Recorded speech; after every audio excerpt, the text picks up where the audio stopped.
सर्वम खलु इदम ब्रह्मा, संपूर्ण सृष्टि में एक ही ब्रह्म है, सबके अंदर वही ब्रह्म।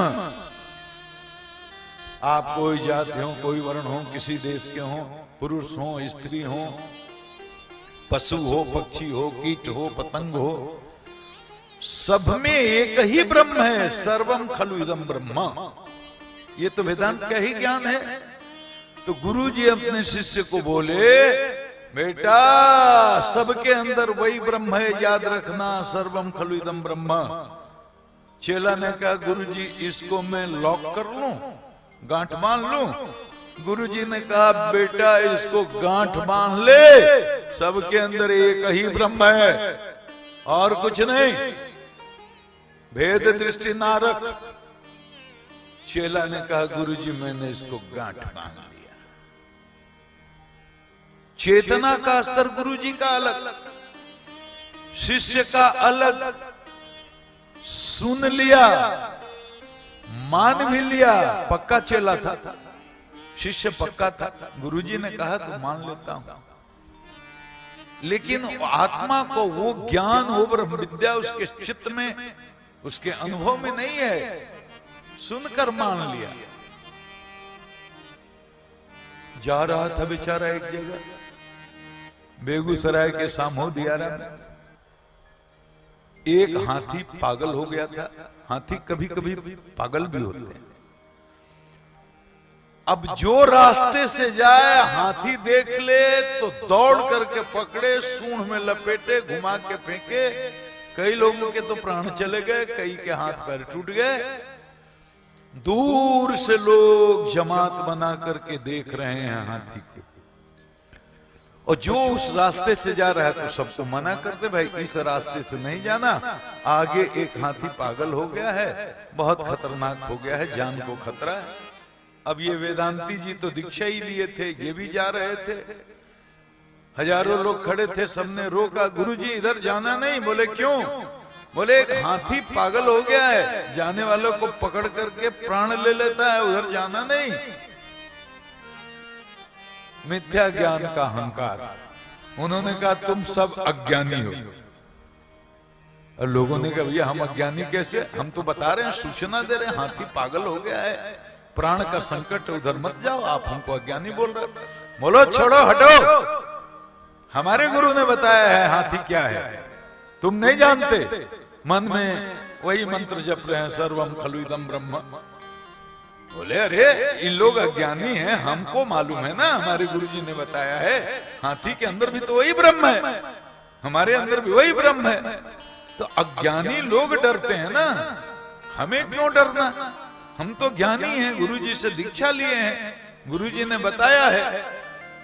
लोगों के मना करने पर भी नहीं माने, उसी रास्ते में जाने लगे और मस्ती में चले।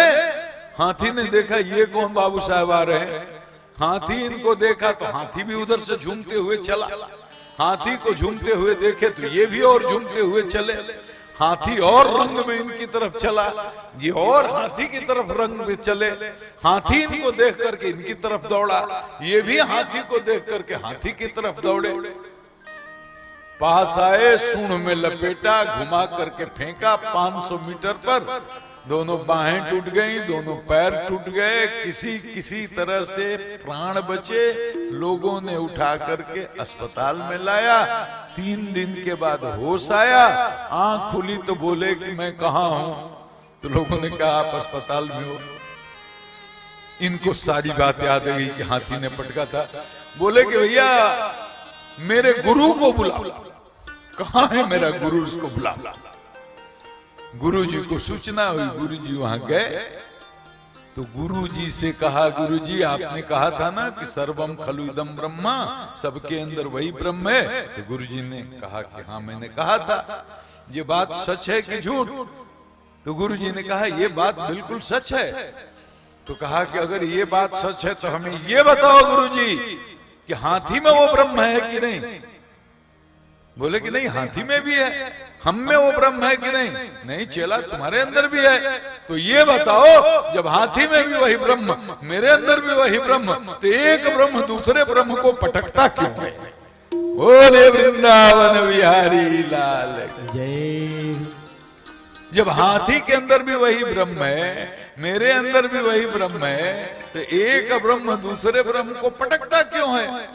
तो गुरु जी ने कहा, बेटा सही बात है कि हाथी में वही ब्रह्म है, ये भी सही बात है तुम्हारे अंदर भी वही ब्रह्म है, लेकिन जो हजारों लोग मना कर रहे थे उधर जाने से, उनके अंदर भी तो वही ब्रह्म था। तो हजारों ब्रह्म की तुमने बात नहीं मानी, तो हाथी ब्रह्म नाराज हो गए, उठा करके पटक दिया। बोले वृंदावन बिहारी लाल की। ज्यादा दिमाग और बुद्धि, देखो बुद्धि लगाओगे भक्ति में तो फंस जाओगे। क्यों फंसोगे? ये बुद्धि ही में दोष है। ये बुद्धि हमारी तम से भरी हुई है, रज से भरी हुई है। ये बुद्धि क्या है? ये डिसीजन लेने का इंस्ट्रूमेंट है। बुद्धि से जीवन के निर्णय लिए जाते हैं। तो बुद्धि अगर ठीक रहेगी तब तो सही निर्णय होंगे। नमस्कार, मैं गुप्तेश्वर पांडे, डीजीपी बिहार। आप जानते हैं स्वैच्छिक सेवानिवृत्ति लेने के बाद मैं सनातन की सेवा कर रहा हूँ। मेरा अनुरोध है आप मुझे फॉलो करें ताकि अधिक से अधिक लोगों तक मेरी बात पहुंच सके और सनातन की सेवा हो सके। नमस्कार।